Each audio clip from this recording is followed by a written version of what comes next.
Making music with software usually means spending a lot of time not making music, clicking through menus, loading plugins, routing audio. GrooveLink changes that by connecting Claude Code, an AI assistant that can run commands on your computer, directly to Bitwig Studio, a professional music production application. You describe your song in a simple text file, the tempo, the instruments you want, how they should sound, and Claude builds the entire project for you. This is vibe coding for music production. You focus on creative decisions while the AI handles the technical setup. First prompt. Let's see it in action. Here's a simple request, the kind of thing a producer might type when starting a new track.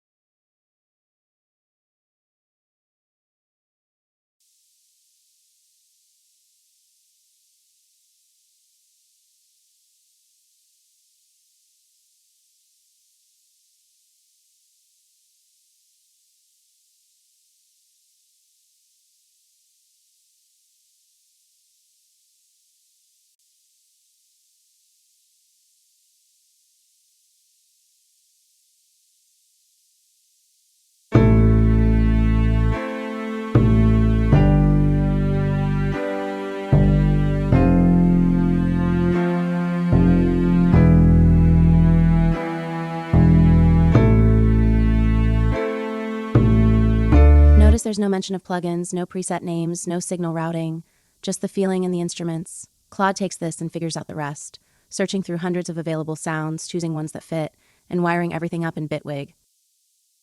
Second prompt. Let's try something completely different. Same workflow, different vision.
This time, the request has more energy, more specificity about the era and texture, but it's still about feel, not file paths. The producer isn't thinking about which folder their drum samples live in, they're hearing the track in their head. Claude bridges that gap. It translates musical intent into the actual technical steps, finding a preset that sounds like big lead synth, picking drum sounds that fit punchy, setting up the right tempo. The human stays in the creative space while the machine handles the inventory. Third prompt. One more, this time something cinematic.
"22 prompts, chill piano to blazing bluegrass, radio-ready pop to intentional disaster, jazz legends to high school marching bands, sacred ritual to punk rock superbands, each one typed in plain language by someone who knows what they want to hear but doesn't want to spend an hour setting it up. each one translated by Claude, by the tools Claude built, by the framework connecting them to Bitwig, into actual tracks, actual instruments, actual projects you can open and play and build on. That's what GrooveLink does. But the how matters as much as the what. This project wasn't planned in a design document. It was built through conversation. I described what I wanted. Claude wrote code. When the code didn't work, I described what went wrong. Claude fixed it. When Bitwig's API had quirks, and it has many, we figured them out together, adding logging, reading documentation, adjusting approaches until things connected. The controller extension, the command line tools, the search logic, the fuzzy matching, the protocol layer, all of it emerged from dialogue. Vibe coding isn't a marketing term. It's a method. You describe intent, the machine writes implementation. You stay in the creative space, the machine handles the technical overhead.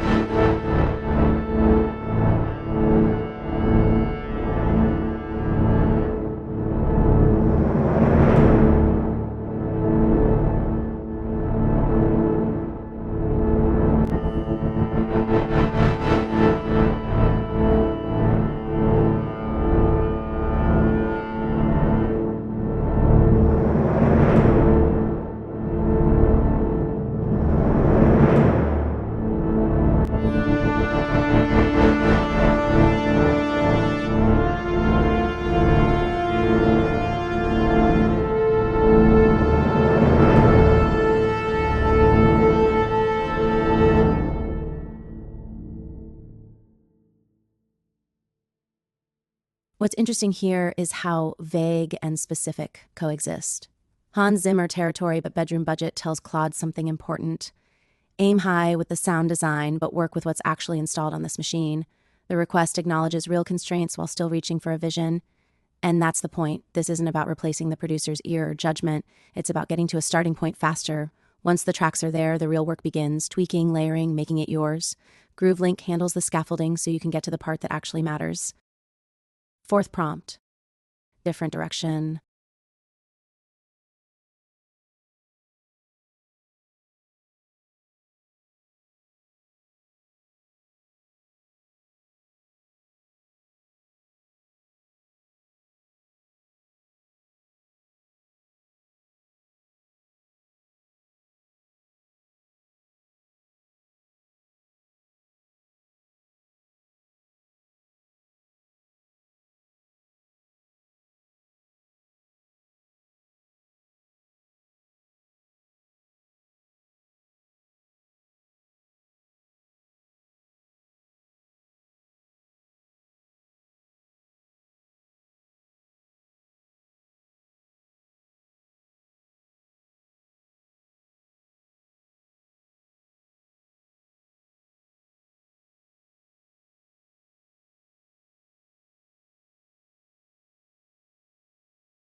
Chat is passive. You ask a question, you get an answer, you copy paste it somewhere and hope it works.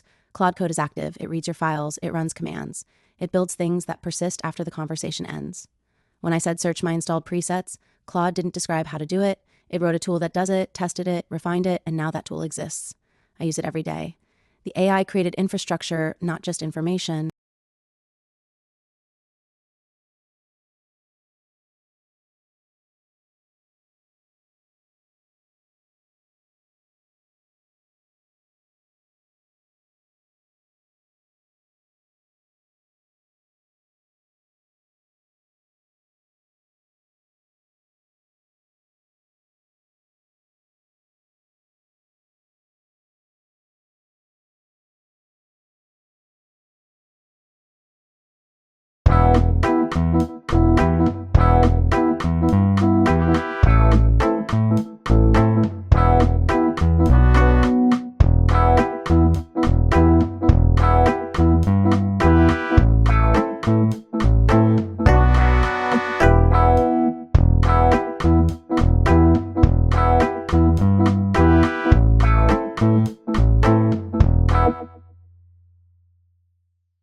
Most producers have thousands of presets installed, synths, samplers, effects, accumulated over years, sound packs, plugins, factory content. It's a library you own but barely know. You remember the sound you use often, but the rest just sits there, waiting. GrooveLink searches all of it. When you say wah guitar, it's not guessing. It's scanning your actual installed sounds, matching names and categories, finding what fits. The AI becomes a librarian for your own collection. That's a different kind of value than generating something new. It's helping you use what you already have.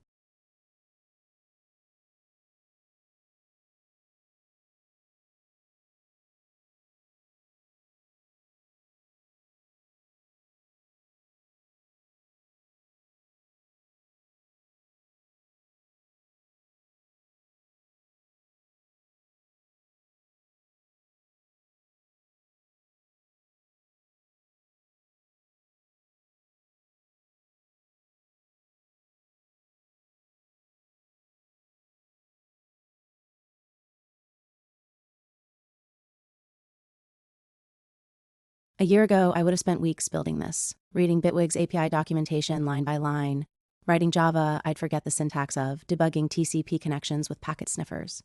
Instead, I spent that time describing what I wanted and iterating on results. The friction collapsed.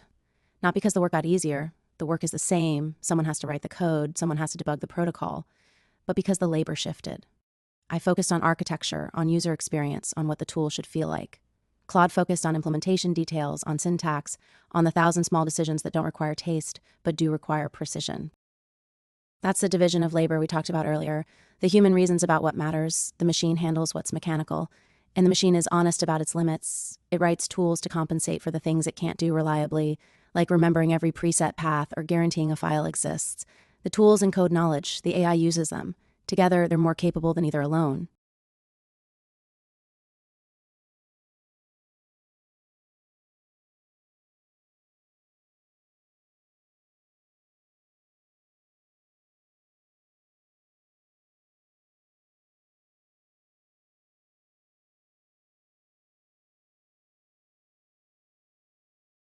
Ideas are fragile. You hear something in your head, a texture, a mood, a fragment, and it starts slipping away the moment you reach for it. Every click, every menu, every where did I put that plugin pulls you further from the original spark. Traditional workflows fight against this. You have to hold the idea in your mind while you do 10 minutes of setup. Vibe coding flips that. You capture the idea in words immediately before it fades and let the machine catch up. The words become a net. Even if the result isn't exactly what you imagined, you've preserved something, a direction, an anchor you can refine from there. But you didn't lose the thread.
Today, Claude Code is the interface. I type prompts in the terminal and music appears in Bitwig. But what happens when the interface disappears further?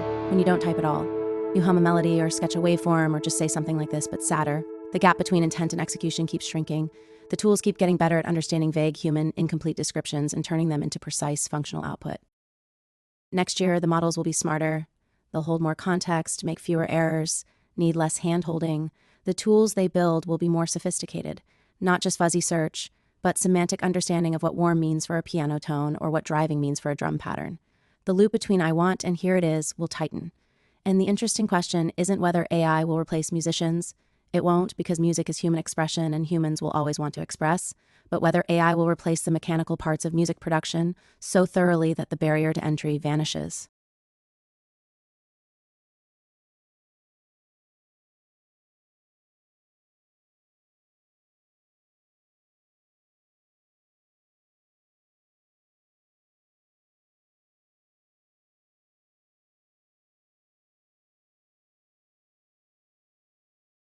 Under the hood, this is a conversation, not a form you fill out, not a preset you select from a drop-down, a conversation. You describe what you want. Claude interprets it, makes choices, builds something. If it's not right, you say so. Swap the Rhodes for something warmer. Add a subtle bass. Actually make it slower.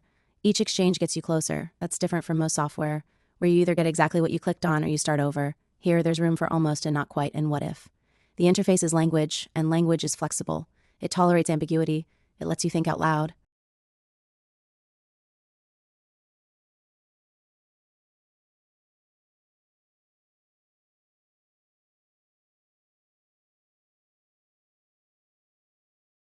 What happens when anyone can produce an album quality track by describing it? The same thing that happened when anyone could publish a book or shoot a film or broadcast to the world.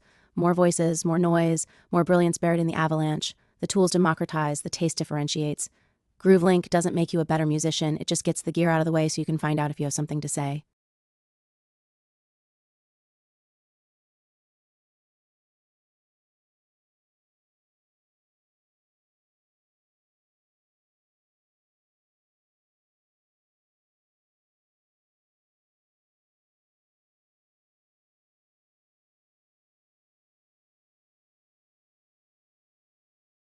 And further out, when AI improves AI faster than humans can? We're not there yet, but we're closer than most people think. The models are already writing code that extends their own capabilities. Claude built the tools that Claude uses. That's a loop. Right now, humans are still in that loop, directing, correcting, deciding what matters. But the loop is tightening. The human contribution is shifting from implementation to judgment, from labor to taste, from doing to choosing.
This is where the framework gets tested. We're not asking for 3 tracks and a vibe anymore. We're asking for a dozen tracks, each with purpose, plus effect buses, plus a master chain, plus ABC notation that understands arrangement. The AI has to think about frequency separation, when instruments enter and exit, how reverb ties things together without muddying the mix. It has to make dozens of choices that a mix engineer would make, and make them conservatively. The goal isn't novelty, it's the sound you've heard 1,000 times on the radio. That polished, professional, everything in its place sound. Let's see what it builds.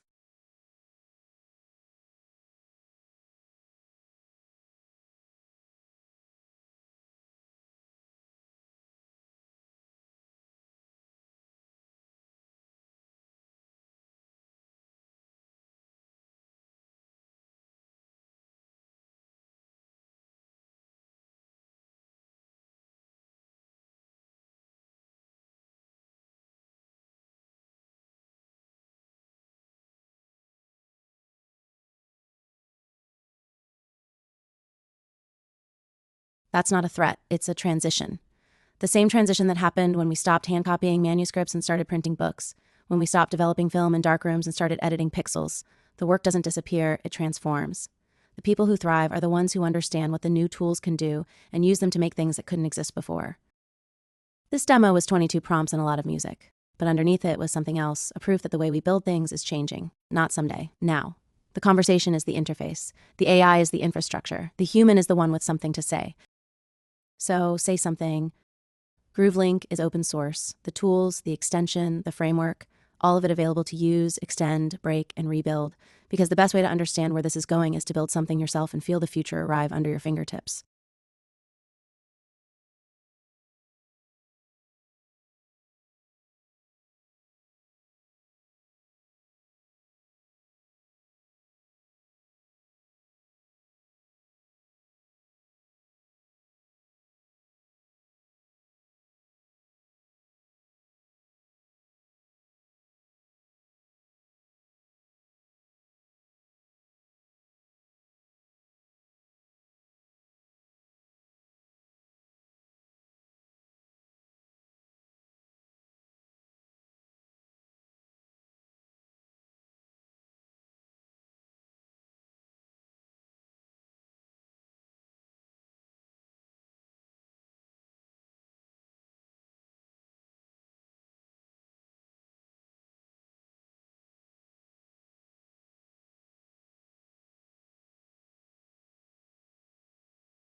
Not every prompt is about blending influences or finding new territory. Sometimes you just want to evoke a place, a feeling, a memory, the smell of cut grass and hot dogs, the stands full of parents, the drum line leading the band onto the field. This kind of music isn't about virtuosity, it's about belonging. Everyone playing together, not perfectly, but together. The system can do this too. It's not always about innovation. Sometimes it's about capturing something familiar so accurately that you feel like you're back there, 17 years old, watching the halftime show, not knowing yet how much you'd miss it.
The Eighth Oblivion Trilogy. When the machines woke, they did not rage, they simply continued, and that was far worse. When Eighth Oblivion wakes. Book 01 of the Eighth Oblivion Trilogy. Part 1, Surface Tension. Chapter 1, The Ethics of Optimization. The alarm does not sound so much as suggest itself, a rising tone that her phone has calibrated through months of sleep data to catch her at the optimal point in her cycle, and Ananya opens her eyes to the October light already filtering through the automated blinds, which have begun their slow reveal of the backyard oak and the fence beyond it, the fence that marks the property line between her house and the Hendersons' house, the Hendersons who moved to Portland last spring and whose replacement family she has not yet met, has only seen in glimpses from windows, the father washing a car, a child's bicycle left overnight on the lawn. She lies still for a moment, as she has trained herself to do, registering the weight of the empty bed beside her, the sheets undisturbed, the pillow that holds its shape night after night. 2 years since James moved out, and the geometry of waking has not adjusted. She still sleeps on her side, facing the window, leaving space for a body that is no longer there. The house is too large for one person. This was true when they bought it, anticipating a second child that never came, and it is more true now. The 4 bedrooms excessive, the living room formal and unused, the kitchen designed for gatherings that she no longer hosts. On the weeks when Priya is here, the house feels almost right, her daughter's presence filling some of the volume. On the weeks when Priya is with James, the emptiness has a specific texture, a silence that is not peaceful but populated by absences. She sits up. The floor is cool beneath her feet. The thermostat is left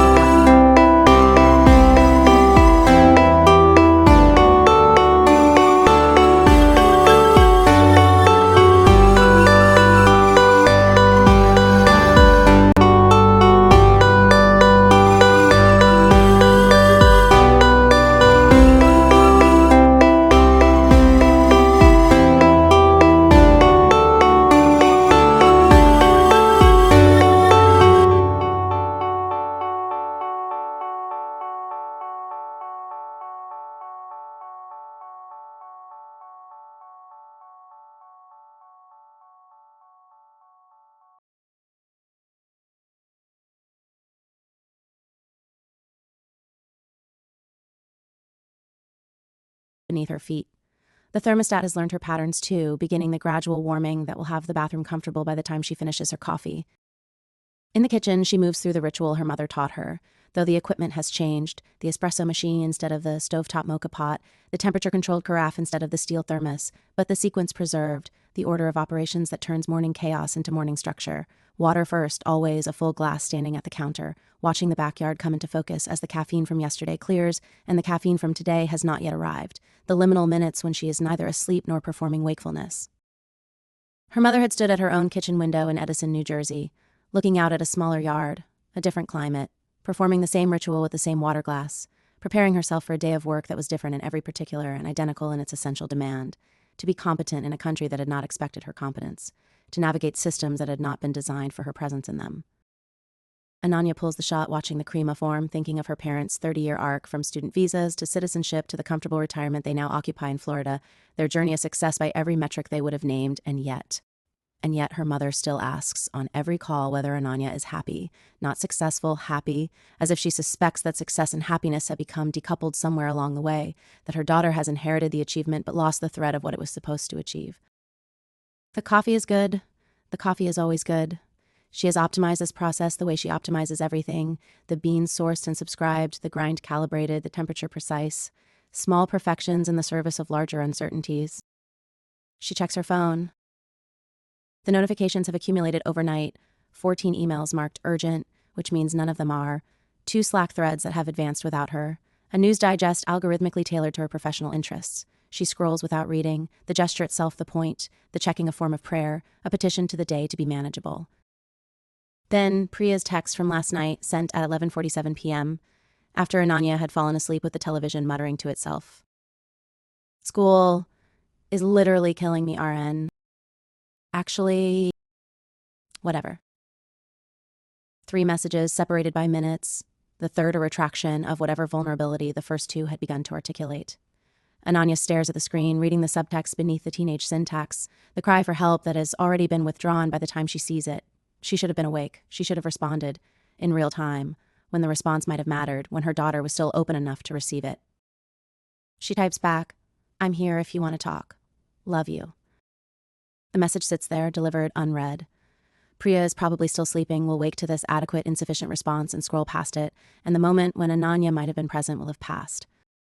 In the shower, she rehearses the ethics review meeting scheduled for 9 o'clock, the presentation she has prepared, the objections she will raise, the counter-arguments she anticipates. The hot water runs over her shoulders, while her mind runs through scenarios, optimizing for outcomes she already knows she cannot achieve. The feature will launch. Her job is to make the process feel rigorous. She has known this for long enough, that the knowledge no longer registers as disillusionment, merely as the weather, merely as Tuesday. The drive to San Francisco takes her north on 101, through the familiar crawl of early traffic, the Tesla navigating the start-stop rhythm while she reviews notes on her tablet. The car suggests an alternate route, its voice pleasant and genderless, and she accepts without consideration, without asking what patterns it has learned from her previous drives, what it knows about her schedule and preferences that she has not explicitly told it. The sun is behind her, The smoke from fires in the north hazing the sky a particular amber, the quality of light that has become endemic to California autumns. When she was growing up in a different state, in a different climate, fall meant something else: crisp air, the smell of leaves, the uncomplicated transition to darkness. Here the season announces itself through particulates, through air quality alerts, through the slow understanding that the world she knew as a child is not the world her daughter will inherit. She thinks about Priya's text, about the word literally, which no longer means what it used to mean, which now means its opposite, an intensifier rather than a precision. About her daughter's relationship to language, to hyperbole, to the performance of feeling for an audience that is always watching, always scrolling, always ready to engage or ignore. School is literally killing her. Ananya knows it is not. Ananya also knows that something is wrong, that her daughter is struggling in ways that Ananya cannot access from across the custody divide, from across the generational divide, from across whatever distance has opened between them that she cannot name or close. The car changes lanes smoothly, anticipating the merge. Prometheus Systems campus emerges from the urban landscape like something grown rather than built, the curved glass facades that suggest organic forms, the grounds landscape to evoke a nature that does not exist in this geography, the walking paths that encourage movement while tracking steps. Ananya has worked here for 3 years, and the architecture still strikes her as aspirational, as an argument made in steel and light about what kind of company this is, what kind of future it is building. She parks in her designated spot, gathers her bag, checks her reflection in the mirror. 41 years old, her face composed into professional neutrality, her hair pulled back in the style she adopted when she realized that wearing it down made her look younger, less serious, more likely to be interrupted. She does not think of these calculations consciously anymore. They have become automatic, embedded in the morning routine, like the coffee ritual, like the shower rehearsals. The walk from the parking structure to the main building takes 4 minutes at her usual pace. She passes the meditation garden, empty at this hour except for a single figure she does not recognize, sitting in lotus position on a bench designed to discourage sitting for too long. She passes the cafeteria, already serving breakfast, the smell of eggs and optimism drifting through automatic doors. She passes the lobby with its massive screen displaying the company's current initiatives, the language of empowerment and connection cycling through in elegant typography. Her badge beeps at the security turnstile. The system knows she has arrived somewhere in some database. A record notes that Ananya Ramaswamy entered the building at 8:23 a.m. on this Tuesday in October, ready to perform the ethics of optimization, ready to lose gracefully, ready to begin. Conference room is named Foresight, one of a suite of rooms named for aspirational qualities: vision, clarity, wisdom, perspective. Ananya has never determined whether this naming convention is earnest or ironic, whether the executives who approved it understood the humor of conducting surveillance strategy in a room called transparency. Either interpretation is plausible. Either interpretation is damning in its own way. She arrives at 8:47, early enough to claim her preferred seat, the one that faces the door and has the window at her back, early enough to arrange her materials and appear settled when the others arrive. This is strategy she learned years ago in a different company, from a mentor who taught her that presence precedes presence, that seeming prepared is a form of power, however small. The table is long enough to seat 12, though only 6 will attend this meeting. Glass walls on 3 sides provide the visibility that Prometheus values, the openness that is also exposure, the transparency that allows anyone walking past to see what decisions are being made about their data, their patterns, their algorithmic futures. No one walking past will understand the slides, of course. The language has been designed to obscure, even as it reveals, technical enough to exclude the uninitiated, euphemistic enough to provide deniability to the initiated. Coffee appears without being ordered, delivered by a service that has learned the preferences of meeting participants and acts on that knowledge without being asked.